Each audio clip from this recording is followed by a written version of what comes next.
Hi everyone, this is Jack Hurley, the Superintendent of Schools, back for another edition of The Word from the Superintendent as we are in the middle of March heading into April and waiting spring weather to arrive.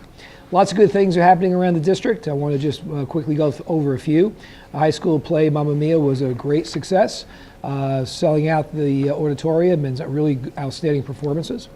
The Consumer Bowl team at the high school won the county championship for the second year in a row, and now we'll move on to compete in the regionals. The middle schools, Union Middle School STEAM team has qualified for the VEX International Championships, which are held in Lexington, Kentucky. This is the third year in a row they have qualified for this event, and they'll be going there at the end of April into early May.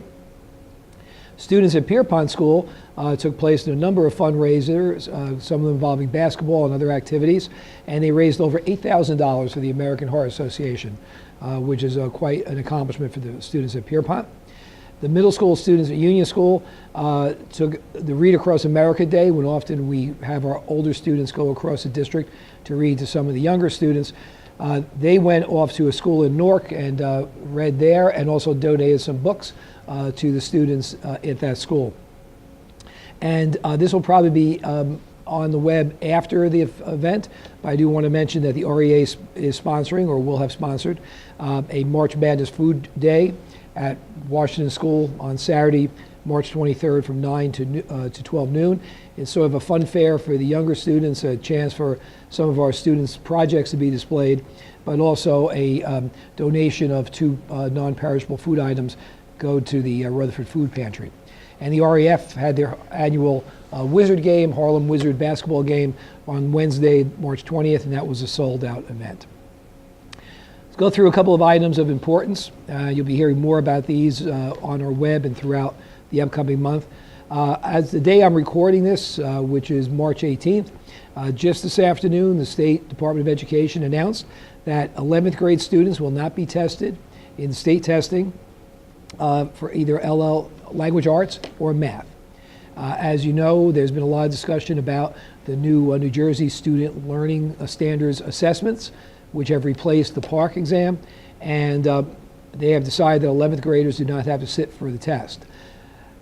There's pros and cons to that, but of course the announcement comes 2 weeks before the opening of the test window, statewide, and 3 weeks before the high school was going to test. So a lot of rearrangement of schedules and assignments will have to be made.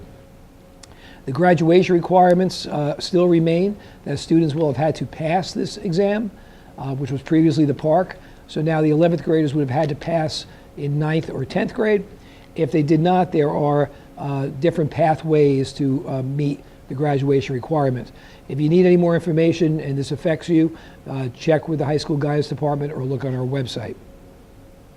The district profiles were put out on our web in the past week, and our school profiles. District-wide, we did very well, meeting standards in language arts and math. We were high in student growth in language arts and math. We were well below the level that the state sets for chronic absenteeism. We had 4.7% of our students, where the state average is 10.9. But in the areas of college and career readiness, we have 45% of our students in AP classes, where the state average is 34. We have 57% of our students in dual enrollment classes. That's 11th and 12th grade students, which means they gain college credit either through Bergen Community or FDU. The state average for that is 13%. There were some areas where we did not do so well. Our scores are on what was then the PARCC exam for our students with disabilities were below average, and we have some concerns in addressing their achievement on those tests. Overall, there were also some scores in math that we didn't feel were as good as they could have been. We have been developing action plans and working with the supervisors and the teachers to address these concerns.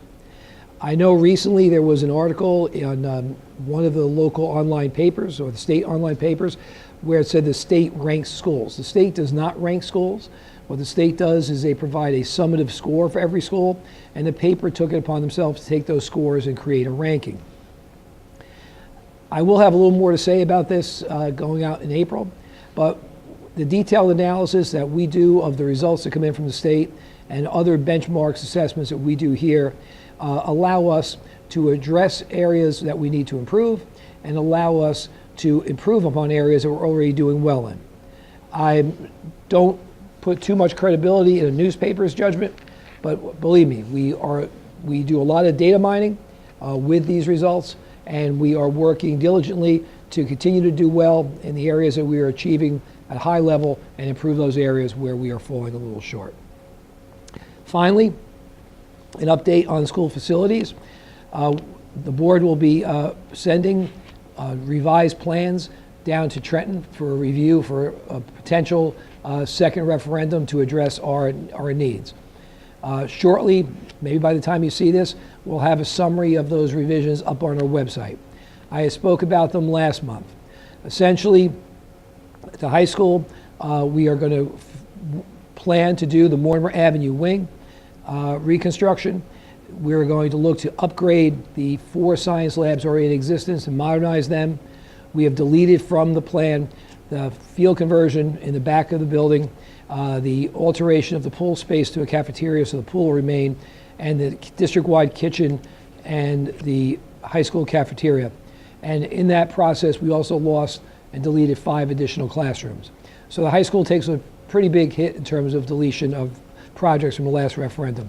At middle school, everything that was there originally is maintained, the gym being redone, the old gym becoming 3 science classrooms, the wood floors that were damaged being replaced, and restoring the front columns, replacing those.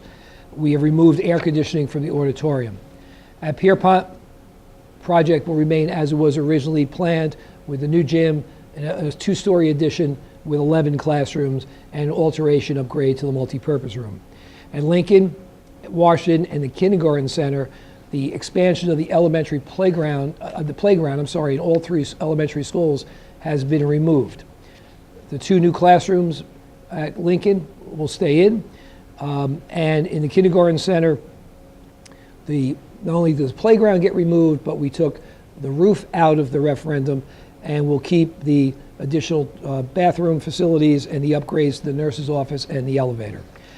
We took about $12 million in real dollars out of the last referendum, but in terms of prices going up with the year in difference in time, and also with various tariffs that have added, the new estimate comes in at about $8 million less at $45 million.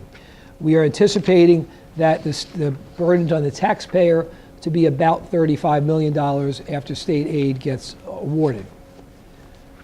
So again, we're at the very early stages again of submitting these plans. We will be putting more and more information up on our website as we go forward, and we'll be having more and more informational meetings and text messages and things up on the web shortly. But I wanted you all to be aware of what's going on in terms of the process of addressing our facility needs. So like I said, we had this was a lot crammed into a short message, but please access our website, continue to pay attention to things that are going on around the district as we move forward into the spring, which will be a very active year, both in the classroom, in the administrative offices, and in the community.